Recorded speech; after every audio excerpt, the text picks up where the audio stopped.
So in this formula, the p-value, that is how much you have left over after some time has gone by. And the A in the formula is how much you start with. So if this was money, if I put $1,000 into an account, after some time goes by and I have 2,000, then the A is the initial amount and the P is how much you have at the end. Now the T is how much time it takes for that to happen. So maybe I put in $1,000 for 4 years, then the T would be 4. Or maybe I'm measuring carbon and this is the initial amount of carbon, some time goes by, and then that's how much carbon is left over. And then finally, the K value is the growth or decay rate. But the key is, this is a percentage and you have to use a decimal. So if it was 25%, you would have 0.25. If it was a 2% growth rate, it'd be 0.02. Okay, so the K value there is a percentage, it's a growth rate, but you always enter it as a decimal. Okay, I've already highlighted a few things, but ultimately to tie it back to something you guys already know how to do, if you wanted to write the equation of a line, you would find an M and a B, and then you could write your equation. If I wanted to write this exponential growth equation, I need to find A and I need to find K. E, remember, is not a variable, it's 2.71 approximately, that's already a number. The P and the T, those are like the X and the Y. So the X is a lot like, or is your time, it's your input, and then your output is how much you have after some time has gone by. So this P is a lot like a Y coordinate, and the input time is a lot like an X coordinate. So again, I need to find A and K, and once I find those, then I can write a complete equation. Once I have the equation, I can then use the equation to make predictions. Okay, so looking at my given information, it says, at the beginning of a study, a certain culture of bacteria has a population of 70.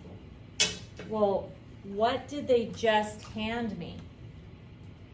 At the beginning of the study.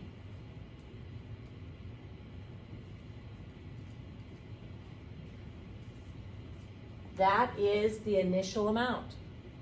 The initial amount is 70. I'm not going to have to work very hard to find the A. They just handed it to me. A is 70. Then it goes on to say that after 13 days, there were 98 bacteria. 13 days, that is a time. 98 bacteria, that is the population after so much time has gone by. So what they really handed you here is an ordered pair, an X comma Y. So they just handed me 13 comma 98. Now that I know A and I know 1 point, I'm going to use that to find K. So I'm going to go into my initial equation here, P equals AE to the KT, and make some substitutions. So the P is 98. The A in front, the initial amount is 70.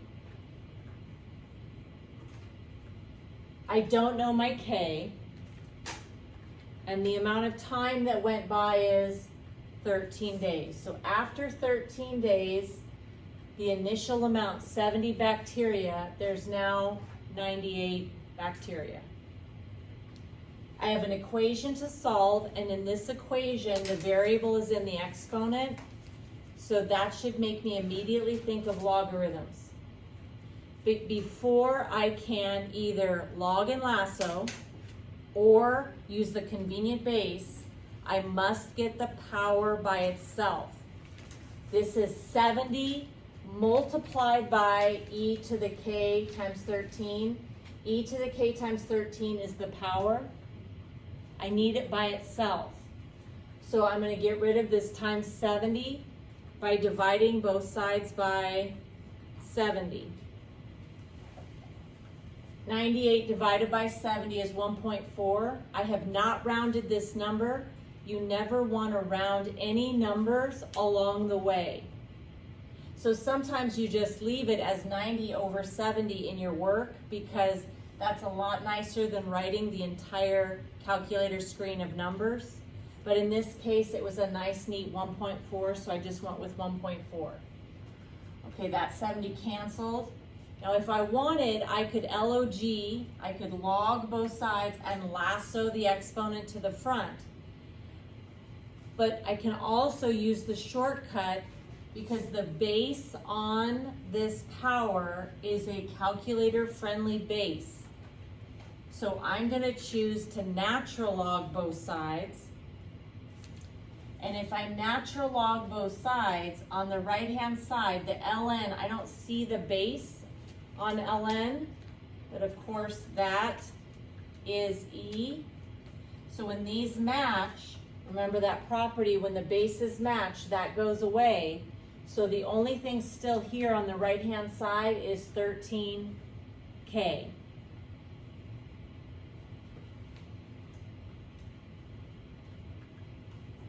To finish getting this k by itself, I just need to divide by 13.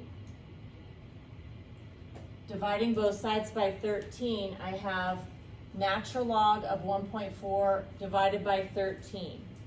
Now keep in mind that the directions say use exact value answers, because if I put this in here for my k value and I round it and now I go and use the formula, I'll be using an estimate to then go to get more answers. So I do not want to put the decimal, like, round to 3 place values or something. I know it's kind of ugly, but this little compact form, you want to just keep it as is. Okay, so now I have everything I need to write my equation here. I'm going to be able to replace the a with 70, and the k value is ln of 1.4 over 13. Okay, so here's my improved equation.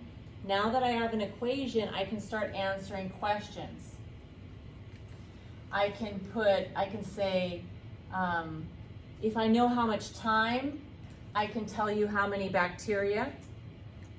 If I know how many bacteria, I can tell you how much time. And in this particular one, they said how many bacteria, so we don't know why, after the 18 days. So they handed us a time. So I'm going to go ahead and